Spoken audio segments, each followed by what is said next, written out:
যারা দুনিয়ার মধ্যে আমার মাওলাকে ভয় করে নাই, মৌয়াতে ভয়, কবরে মারাত্মক ভয়। নবী আলাইহিস সালাতু ওয়াস সালাম ফরমান, কোন নাফরমানের কবরের দুই পাশে মাটি এত জোরে চাপ মারবে, চাপের চুলে এক পাঁজরের হাড্ডি আর এক পাঁজরে লাগাইয়া ফেলাইবে। বাবার আসলে তোমার আমার কবরের কোনোই ভয় নাই রে বাবা। বুখারীর মধ্যে রওয়ায়াত আছে, আসমা বিনত আবু বকর রাদিয়াল্লাহু আনহুমা রওয়ায়াত করেন, নবী আলাইহিস সালাতু ওয়াস সালাম খুতবা দেওয়ার জন্য, বয়ান করার জন্য দাঁড়াইলেন। নবী আলাইহিস সালাতু ওয়াস সালাম যখনই কবরের বয়ান শুরু করছেন, দাজ্জাল মুসলিমুনা দাজ্জাতান আল্লাহ, যখনই কবরের বয়ান শুরু করছেন, সাহাবাদের মধ্যে, মুসলমানদের মধ্যে এমন চিল্লাচিল্লি শুরু হয়ে গেছে, হায়দার শুরু হয়ে গেছে, এত কান্নাকাটি শুরু হয়ে গেছে। নাসাই রওয়ায়াতের মধ্যে আসছে, রাবি বলেন নবী আলাইহিস সালাতু ওয়াস সালামের বয়ান আমি শুনতে পাইতেছিলাম না। মুসলমানদের চিল্লাচিল্লি কান্নাকাটির কারণে নবী কি বয়ান করতেছিলেন সেটা আমার কানে আসতেছিল না। যখন নবীর বয়ান শেষ হয়ে গেল, পরিস্থিতি ঠান্ডা হয়ে গেছে। আমি একজনের কাছে প্রশ্ন করছি, ভাই নবী এমন কি বয়ান করছে, সাহাবাদের মধ্যে এরকম অবস্থা কেন? তখন এই কাছের ব্যক্তি বলতে আছে, নবী বয়ান করছে অচিরি কবরের মধ্যে দাজ্জালের ফিতনার মতো ফিতনার সম্মুখীন হইতে হবে। শুধু এতটুকু বয়ান শোনার সাথে সাথে সাহাবাদের মধ্যে চিল্লাচিল্লি কান্নাকাটি শুরু হয়ে গেছে। অথচ তোমার আমার সেই কবরের চিন্তা চোখে পানি না। অথচ উসমান গনি রাদিয়াল্লাহু তাআলা, যিনি আল্লাহর নবীর পবিত্র জবানে বারবার জান্নাতের সুসংবাদ পাইছেন, এই উসমান গনি রাদিয়াল্লাহু তাআলা কবর দেখলে এমন ভাবে কান্নাকাটি করতেন, দাড়ি মোবারক ভিজিয়া ভিজিয়া পানি পড়তে থাকতো। সবাই বলে, হযরত আপনি হাসুদের কথা শুনলে, কিয়ামতের কথা শুনলে, জাহান্নামের কথা শুনলে এত কাঁদেন না, কিন্তু কবর দেখলে এত বেশি কেন কান্নাকাটি করেন? তখন তিনি বললেন, হে আমার সাথীরা, আখিরাতের যতগুলি ঘাঁটি আছে এর মধ্যে প্রথম ঘাঁটি হলো কবর। এই কবর যার সাথে ভালো ব্যবহার করবে, আশা করা যায় পরবর্তী ঘাঁটিগুলিতে তার সাথে ভালোই ব্যবহার হবে। আর কবর যদি কারোর সাথে খারাপ ব্যবহার শুরু করিয়া দেয়, আর তো উপায় হবে না। আল্লাহ আল্লাহ, তুমি আমাদের সবাইকে মাফ করিয়া দাও না, সবাইকে ক্ষমা করিও। বাবারে, তুমি কই হাদিস দেখো, নবী আলাইহিস সালাতু ওয়াস সালাম উটের উপরে সওয়ারি অবস্থায় যাত্রা করতেছিলেন, সফর করতেছিলেন। হঠাৎ এক জায়গায় যাওয়ার পরে উট খন খন খন করে লাফালাফি শুরু করছে, চিল্লাচিল্লি শুরু করছে। মুসলমানরা চিন্তা করছে, নবীর উট এরকম কেন করতে আছে? নবী বলতেছেন, উটের কিছু হয় না, উট তো কবরের আযাব দেখিয়া পালাইছে। আল্লাহ কি মাফ করুন। বাবার এই কবরের মধ্যে হাজার হাজার বছর থাকতে হবে, যেখানে সাথী নাই, বাতি নাই, সাহায্যকারী বলতে কিছু নেই। আল্লাহ মাফ করিয়া দাও। এই কবরের মধ্যে হাজার হাজার বছর থাকতে হবে।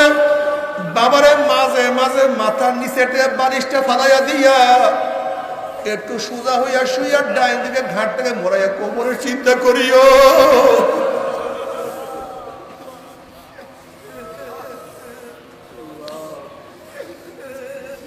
মরার আগে মাঝে মাঝে মরিও, নিজেকে একটু নামায় শরীর নিচে লাগিয়া রুমের মধ্যে একা একা মাঝে মাঝে কবরের চিন্তা করিও। ওরে মা, আমি যখন লাশ হইয়া যাব, চক্ষু আর দেখবে না, জবান আর কথা বলবে না, হাত আর কাজ করবে না, আমার হাঁটবে না। ছেলে পাশে বসি আব্বা আব্বা মে আব্বা, কেউ ভাইয়া ভাইয়া দিয়ে ডাকবে। ওরে মা, জবাব তো আর দিব না। আল্লাহ,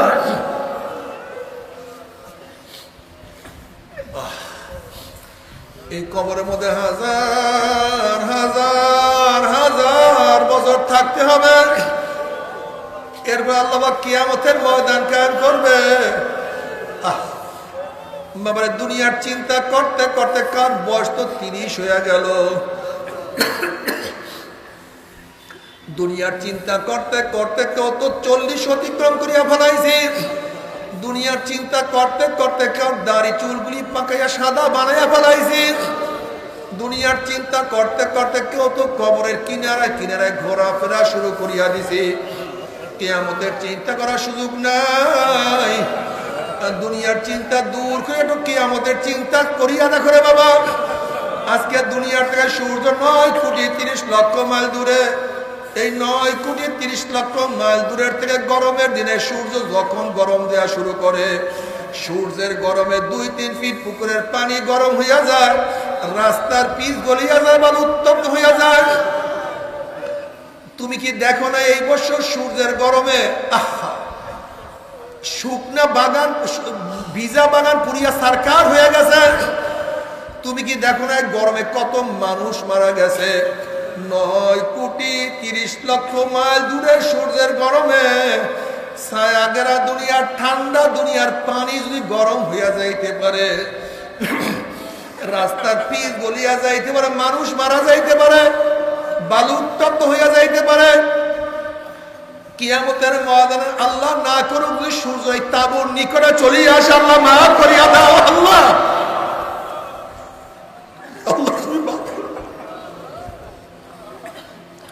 আল্লাহ পাক রব্বুল আলামিন সূর্যের উপর করে ফালাইয়া দিয়া আল্লাহ পাক রব্বুল আলামিন ডাক দেব, সূর্য তোর মধ্যে যত গরম আছে সমস্ত গরম সারিয়া দে, না পারবো না বুঝু আমি মাওলা কেমন। সূর্য মাওলার হুকুম ভাই এমন ভাবে গরম দেওয়া শুরু করবে, সূর্যের গরমে মাথা টাস টাস করে ফাটিয়া যাবে।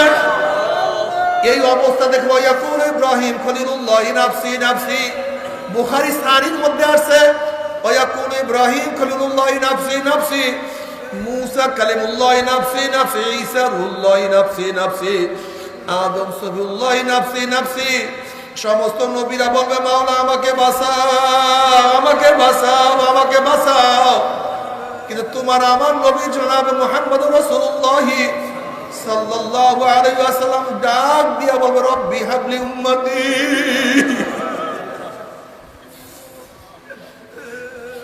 রব্বি হাবলি উম্মতি, রব্বি হাবলি উম্মতি। মাওলা আমার উম্মত, আমার উম্মত, আমার উম্মত, আমার উম্মত।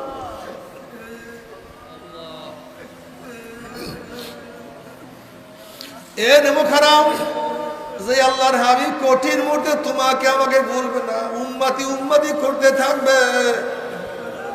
সেই আল্লাহর হাবিবের দাঁড়ির মধ্যে কেমনে পোষ লাগাও? সেই নবীকে কেন নেতা মানবা না? সেই নবীর আদর্শ তোমার কাছে কেন ভালো লাগবে না? তোমার সে আমার সেই নেমখান আমার কেউ হইতেই পারে না। ওইদিকে জাহান্নাম গুড়িয়ে আওয়াজ করতে থাকবে, জাহান্নামের আওয়াজে কিয়ামতের মাজা থর থর থর থর থর থর করে কাঁপতে থাকবে।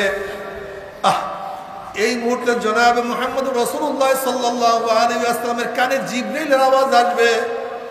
জিবরিল আলাইহিস সালাতু ওয়াস উচ্চ আওয়াজে বলবে, ওই যে দেখো জাহান্নাম নবী মুহাম্মদের উম্মতের দিকে যাইতে আছে।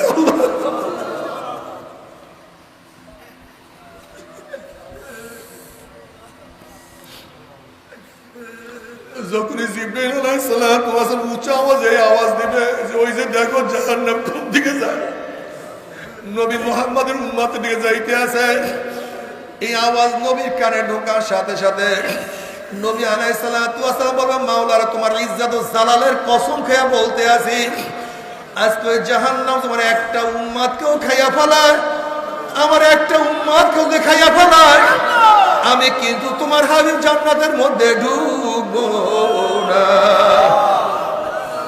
ও কপাল পোড়ার দলেরা, যে আল্লাহর হাবিব কঠিন মুহূর্তে তোমাকে আমাকে ভুলবে না, আজকের থেকে নিয়াত করো রে মন, আজকের থেকে নিয়াত করো রে মন। আমার স্ত্রী বেজার হয় হোক, আমার সমাজ লজ্জা পায় পাক, আমার সবাই চলিয়া যায় যাক, কিয়ামতের ময়দানে আল্লাহর হাবিবের সামনে যখন উঠবো, তার চেহারার দাড়ি আমার চেহারার দাড়ি নেই, লজ্জা পাবো, লজ্জায় মাথা নত হয়ে যাবে না। আমি কিয়ামতের ময়দানে আল্লাহর হাইবের সামনে লজ্জিত হব না, মাথা নত করব না। আজকের থেকে দাড়ি আর কাটবো না, ছাড়বো না। কে কে রাজি আছে? আল্লাহু আকবার, আল্লাহু আকবার। আল্লাহ তুমি কবুল করিয়া নাও। আল্লাহ আমি আমার কাজ করলাম, তুমি তোমার কাজ করিও। আমি ওয়াদা করিয়া গেলাম, তুমি আমল করার তৌফিক দিয়া দিও।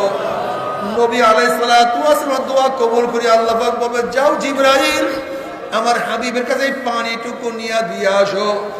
নবী আলাইহিস সালাতু ওয়াস সালাম যখন এই পানি জাহান্নামের গায়ে ছিটা মারবে, জাহান্নাম ক্যাত ক্যাত ক্যাত ক্যাত করে পিছনে দৌড় মারবে।